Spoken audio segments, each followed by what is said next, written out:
ونسلم على رسوله الكريم أما بعد فأعوذ بالله من الشيطان الرجيم بسم الله الرحمن الرحيم فما بكت عليهم السماء والأرض صدق الله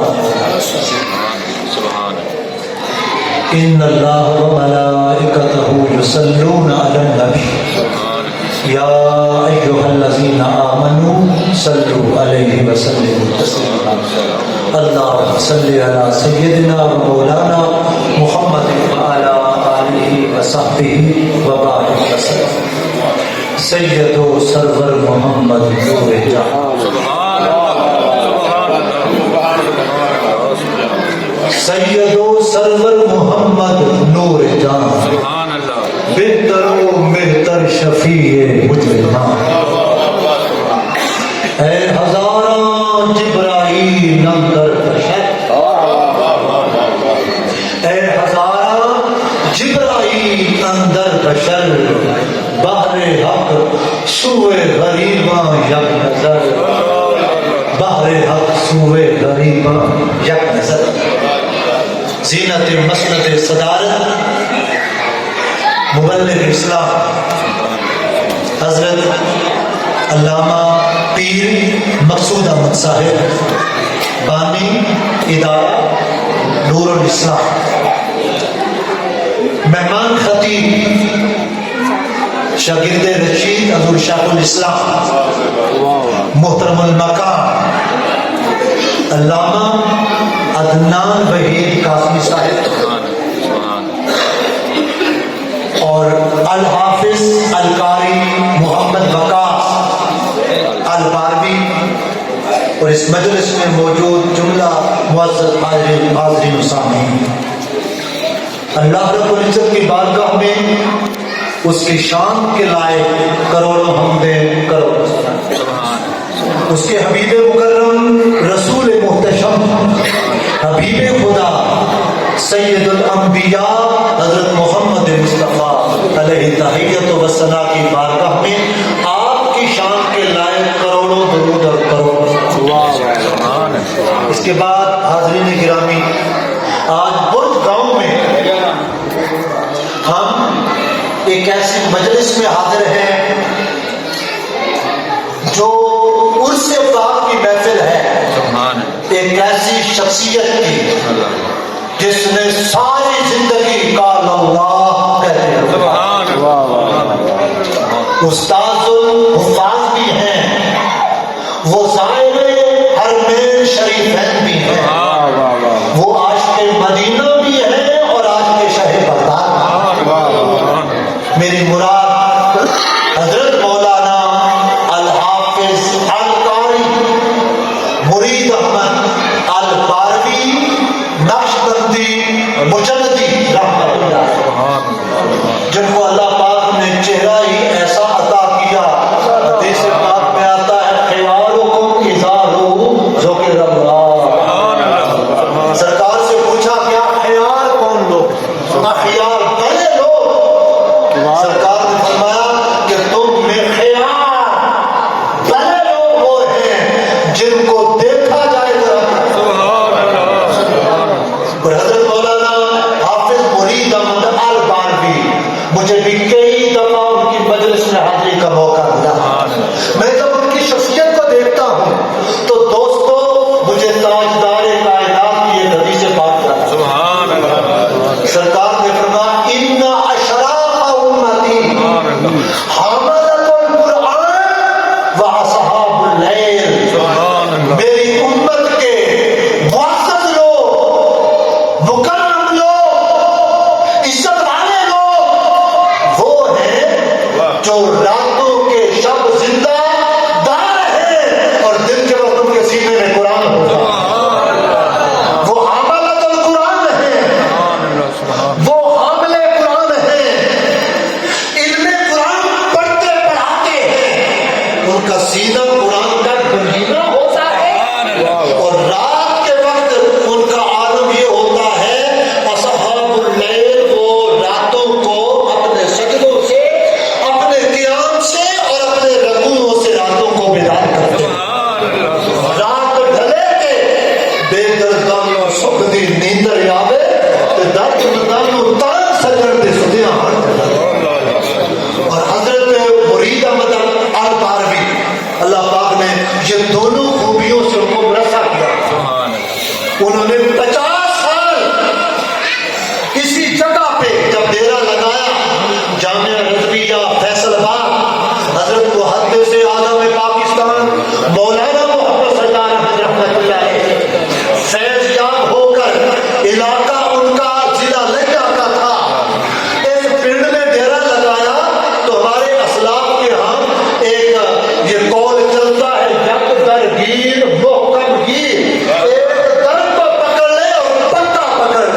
ساری زندگی لوگوں کو پڑھاتے رہے اور جب ان کا دنیا سے وصال ہوا سورہ دخان کی آیت کریمہ پڑھی اس کا معنی اور ایک حدیث پاک بیان کر کے مائک جو ہے حضرت کے حوالے کروں گا، دور سے تشریف لائے ان کو سننا چاہتے ہیں۔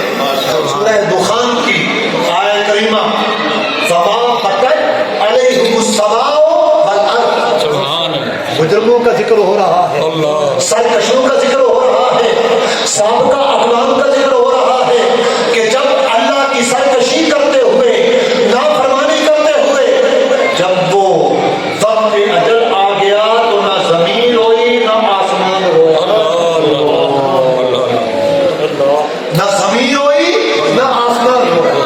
اس آیت کریمہ کی تفسیر اگر آپ پڑھیں قاضی ثناء اللہ پانی کا، یہ ہمارے سلسلہ نقد بندیہ کے یہ حضرت مرزا نظر جامع جانا ان کے خلیفہ اتنے بڑے مفسر کہ مرزا نظر جامع جانا جب یہ پانی پت سے دلی کے لیے چلتے تو کہتے جگہ بنا دو قاضی ثناء اللہ پانی پتی آ رہا ہے۔ مرید پوچھتے آپ کو کیسے پتا چلا؟ کہتے فرشتوں میں ہلچل مچ گئی ہے کہ قاضی صاحب آ رہے ہیں، قاضی ثناء اللہ پانی پتی۔ اور بر صغیر پاک و ہند میں عربی زبان میں جیسی تفسیر آپ نے لکھی میری نظر سے کوئی تفسیر نہیں۔ عرب جن کو تفسیر مظہری ذرا اٹھا کے وقت ملے تو پڑھنا، حضرت فرماتے ہیں تو اس کا مفہوم مخالف یہ ہوا کہ جب سرکش بنتے ہیں تو زمین بھی نہیں ہوتی، آسمان بھی نہیں ہوتا، تو اس کا مفہوم مخالف یہ ہوا کچھ اللہ کے بندے ایسے ہیں جب دنیا سے پردہ کرتے ہیں زمین بھی ہوتی ہے آسمان بھی ہوتا ہے۔ اس کی وجہ بیان کرتے ہیں کہ آسمان اس لیے روتا ہے کہ آسمان میں ایک دروازہ ہے جس دروازے سے وہ اہل اللہ، وہ ذاکر، وہ عابد، وہ قائم، وہ صائم جب اللہ پاک کی تسبیح و تحلیل کرتے ہیں تو وہ تسبیح و تحلیل ان دروازوں سے گزر کر اوپر عرش اڑا، ان کے ذکر کی بدائیں جاتی ہیں اور زمین پہ وہ سجدے کرتے ہیں، زمین پہ قیام کرتے ہیں، زمین پہ رکوع کرتے ہیں۔ جب ایسے اللہ کے عابد شب زندہ دار جب دنیا سے چلتے ہیں تو ان کی چونکہ تسبیح ہو تحلیل ان کے اذکار آسمان کے اس دروازے سے چلنا بند ہو جاتے ہیں، آسمان کا وہ دروازہ اس محرومی پر ہوتا ہے اور زمین کا وہ خطہ جہاں ان کی پیشانیاں اللہ کے حضور سے ریز ہوتی ہیں وہ زمین محروم ہوتی ہے، اللہ کی بارگاہ میں اللہ کے اس بندے کے جانے پہ وہ بھی ہوتی ہے۔ میرا یقین کہتا ہے حضرت مرید بارہویں اس مسجد کے حجروں میں، اس مسجد کی لائبریری میں، اس مسجد کے قرب میں، اس مسجد کی جگہ پہ 50 سال سجدہ ریزی کرتے رہے، قیام کرتے رہے، رکوع کرتے رہے، لوگوں کو قرآن پڑھاتے رہے۔ جب وہ آج سے 2 سال پہلے دنیا سے گئے ہوں گے تو یہ مسجد ہمارے مدینہ رو رہی ہوگی، وہ لائبریری رو رہی ہوگی، وہ ان کا خلوت کا دار جہاں پہ وہ عبادت کرتے تھے وہ بھی رو رہا ہوگا، کیونکہ وہ ذاکر تھے اور عابد شب زندہ دار تھے۔ اور دوستو ان کی محبت تحریک تحفظ القرآن کے ساتھ ایسی کہ اپنے 2 شہزادے منہاج القرآن کے سپرد کر دیے۔ آج کے دور میں بہت کم ایسا ہوتا ہے اور حق کو کسی مصلحت کا شکار نہیں ہوتے تھے، وڈیروں سے نہیں کرتے تھے۔ اس جگہ پہ مسجد میں تحریک منہاج القرآن کے قائد انقلاب کے اور شیخ الاسلام کے کتنے ہی پروگرام ہوتے، حالانکہ مساجد کے آئمہ ڈرتے، میں ان کی حقوئی کو سلام عقیدت پیش کرتا ہوں، ان کی جرأت اور بے باکی کو سلام پیش کرتا ہوں۔ اور آخر میں بخاری کی حدیث بیان کر کے اس میں 7 اشخاص کا ذکر ہے جو قیامت کے روز اللہ کے عرش کے سائے تلے۔ میرا گمان ہے، میرا یقین کہہ رہا ہے ان 7 اشخاص میں ایک شخص یہ 7 والی قبر میں اعلان کرنے والے استاد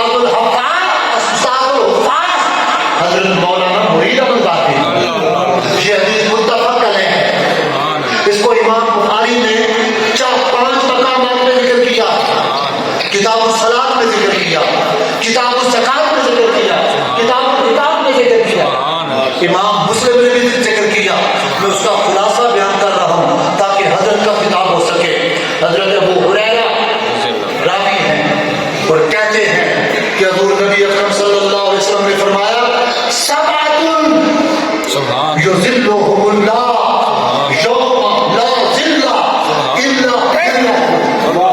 قیامت کا دن ہوگا 7 بندے ایسے ہوں گے جو اللہ کے عرش کے سائے تلے ہوں گے. کتنے بندے؟ 7 بندے ایسے ہوں گے جس روز کوئی سایہ نہیں ہوگا سوائے عرش الہی کے، وہ اللہ کے عرش کے سائے تلے ہوں گے. ان میں پہلا بندہ ہے الامام المسجد، بیٹھ جائے سے الامام العادل، عادل کرنے والا امام. بتا دو امام سے کون مراد ہے؟ ایک یہ ہمارے قاری غلام محی الدین امام ہے، حافظ محمد غلام محی الدین. ایک یہ امام ہے، یہ امامت ایک یہ ہے، یہ امامت صغریٰ ہے، یہ امامت کبریٰ ہے. اس کی بھی بڑی فضیلت ہے. لیکن یہاں الامام العادل وہ امام مراد ہے جس کے پاس تو تمہارے امور معاملات ہوتے ہیں، معاشرتی معاملات، تمہارا ملک کا سربراہ، تمہارے صوبے کا گورنر وزیر اعلیٰ اور اس ضلع کا حلقے کا ہر وہ بندہ جس کے پاس مسلمانوں کے اجتماعی امور کی ذمہ داری ہو، اس میں عدل کرے، انصاف کرے، ہر ایک کو اس کا حق پہنچائے. تو قیامت کا دن ہے وہ امام عادل، وہ انصاف پسند حکمران جو ہے قیامت کے روز اللہ کے عرش کے سائے تلے. اس کے مقابلے میں پتہ ہے کیا؟ جو ناانصافی کرنے والا، خائن، بددیانت، ظالم حکمران ایسا ہوگا وہ جنت کی خوشبو بھی نہیں سنگے. آج ہم کہتے ہیں الامام العادل کے لیے ہم کہتے ہیں دنیا داری ہے، اور جو چھوٹی امامت ہے اس کے لیے دکھاتے ہیں، اور جو امام عادل ہے، بڑی امامت ہے، اس کو دنیا داروں کی سبق کر دیتے ہیں، اس کو بددیانتوں کی سبق کر دیتے ہیں، اس کو چوروں کی سبق کر دیتے ہیں، اس کو خائن لوگوں کی سبق کر دیتے ہیں. ہم سے بھی پوچھا جائے گا. دوسرا آپ نے سنا فرمایا کہ شاب النشا فی عبادت ربہ، قیامت کے روز دوسرا بندہ وہ ہوگا وہ جوان جس کی جوانی اللہ کی عبادت و بندگی کرتے ہوئے بڑھی. در جوانی توبہ کردن شیوا پیغمبری شیخ، در جوانی توبہ کردن شیوا پیغمبری، وقت پیری گرگے ظالم بیش بر پرہیزگار. جوانی مستانی میں عبادت کی جائے تو اس کا مزہ ہی اور ہوتا ہے. جب پورا ہو جائے تو اس وقت بگیاڑ بھی، گرگ جو ہے، بھیڑیا بھی پرہیزگار بن جاتا ہے. بابا جب گھر میں کھانستا ہے تو تمہیں کہتی ہیں بابا جی اذان کا وقت ہو گیا ہے، مسجد جاؤ. مزہ تب ہے جوانی میں عبادت کی جائے. دوسرا وہ شاب النشا فی عبادت ربہ. تیسرا بندہ وہ راجل طلبت امرأة ذات منصب وجمال فقال انی اخاف اللہ. تیسرا بندہ وہ کہ دنیا میں ایک خوبصورت صاحب جمال، اچھے خاندان کی، اچھے اسٹیٹس کی، اچھے منصب کی عورت اس کو برائی کی دعوت دے، اس کو بلائے اور اس کو سارا ماحول بھی میسر ہو جائے، اس وقت وہ کہے فقال انی اخاف اللہ، وہ کہ مجھے اللہ سے ڈر لگتا. اس کے ایسے لوگوں کے امام حضرت یوسف علیہ السلام تو زلیخا سے جو ہے انی اخاف اللہ. تیسرا بندہ وہ ہے. چوتھا بندہ وہ ہے راجل معلق قلبہ فی المساجد. چوتھا بندہ وہ ہے کہ وہ شخص جس کا دل مسجد کے ساتھ معلق ہو، لٹکا ہوا ہو، ایک نماز کے بعد دوسری نماز کے انتظار کرتے رہتا ہو. اور میرا گمان ہے، میرا یقین ہے، استاد الحفاظ الحافظ القاری محمد مرید الباروی جس نے 50 سال اس مسجد میں خدمت کی، ان کا دل تو دور کیا، وہ تو رہتے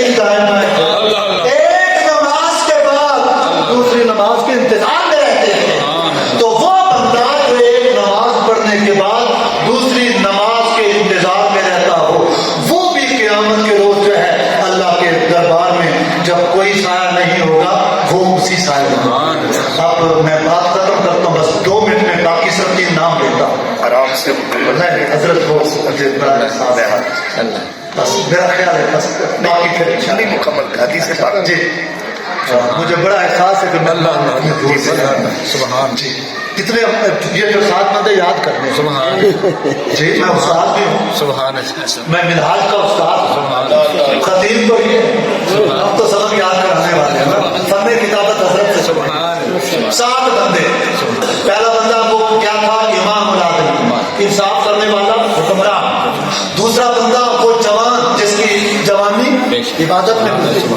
تیسرا بندہ وہ شخص جس کو کوئی اونچے منصب والی خوبصورت، یہ حدیث پاک میں آتا ہے کہ وہ بھی حسن و جمال والی، اسٹیٹس بھی اچھا، اونچے خاندان کی ہو، پھر زیادہ نفس جو ہے نا ادھر راغب ہوتا ہے۔ فرمایا کہ وہ اگر دعوت گناہ دے تو وہ بندہ کہ مجھے اللہ سے ڈرو، اللہ سے ڈر جائے، خشیت والی ہو جائے، کبھی تاری ہو جائے، گناہ سے باز آئے۔ چوتھا بندہ کیا تھا؟ چوتھا بندہ وہ جوان جس کی جوانی عبادت میں گزری۔ پانچواں سنیے، پانچواں وہ 2 اشخاص جو اللہ کی محبت میں ایک جگہ اکٹھے ہوئے، بیٹھے رہے، جب بیٹھے تھے پھر بھی اللہ کی محبت میں، جب جدا ہوئے پھر بھی اللہ کی محبت میں۔ آپ بھی اللہ کی محبت میں آئے، کوئی دنیا کا کاروبار نہیں ہے، اللہ کی محبت میں۔ الحب فی اللہ والبغض فی اللہ، اللہ کی خاطر محبت، اللہ کی خاطر بغض جو ہے، اس میں اکٹھا ہونا، اٹھ کے جانا قیامت کے روز، یہ بھی جو ہے یہ عرش کے سائے تلے۔ 5 بندے ہو گئے، اور چھٹا بندہ وہ ہے کہ جو اکیلا بیٹھا ہو اور تنہا بیٹھے اور اس کو جو ہے اللہ تعالیٰ کا ذکر کرے، یاد کرے، اللہ کا ذکر کرتے ہوئے اس کے آنکھوں سے آنسو بہتے۔ رجل ذکر اللہ خالیا ففاضت عیناہ، وہ بندہ جو خلوت میں بیٹھا ہے، اللہ کا ذکر کیا، اللہ کا ذکر کرتے ہوئے اللہ یاد آیا، آنکھیں بہہ پڑی، آیا دکھا خیال کے، آنکھیں چھلک پڑی، آنسو کسی کی یاد میں اتنے قریب تھے۔ دم عارف نسیم صبح دم ہے، اسی سے معنی ریشہ میں نم ہے، اگر کوئی شعیب آئے میسر، شبانی سے کلیمی 2 قدم ہے، عطار ہو، رومی ہو، راضی ہو، غزالی ہو، کچھ ہاتھ نہیں آتا بے آہے سحر کا ہی۔ 6 بندے ہو گئے، اور 7واں بندہ وہ ہے رجل تصدق اخفا حتی لا تعلم شمالہ ما تنفق یمینہ۔ 7واں بندہ وہ ہے جو اللہ کی راہ میں خرچ کرے، اس طرح خرچ کرے کہ دایاں ہاتھ خرچ کرتا ہے تو بائیں کو خبر تک خفیہ۔ ہم اگر 2-4 پیسے دیتے بھی ہیں نا، ہم چاہتے ہیں کہ لوگوں میں ڈھنڈورا پیٹے، ہماری سخاوت کا، ہماری فیاضی کا، ہمارے انفاق فی سبیل اللہ کا۔ تو حدیث پاک میں آتا ہے جو خفیہ صدقہ کرتا ہے، کسی کو پتہ نہ چلے، اور استعارہ یہ فرمایا کہ دایاں ہاتھ خرچ کرتا ہے تو بائیں کو خبر نہ ہو۔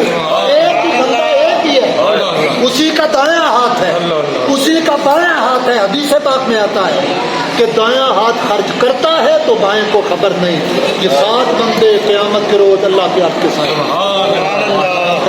کرتے ہیں کہ ہمارے مخدوم، ہمارے موصوف استاد الحفاظ، جن کی زندگی اللہ کا قرآن پڑھتے پڑھاتے گزر گئی، کیلو کالے رسول اللہ میں گزر گئی، اللہ کا ان کی قبر کے کروڑوں رحمتیں فرمائے، اور یہ ہمارے عزیز حافظ محمد وقاص الباروی کو اور دیگر ان کے بھائیوں کو ان کا صحیح طور پہ جانشین بنایا، جس طرح ان کے اندر قوت ارادی حق گوئی تھی اور خدمت دین کا جذبہ تھا فی سبیل اللہ۔ اللہ پاک اسی اس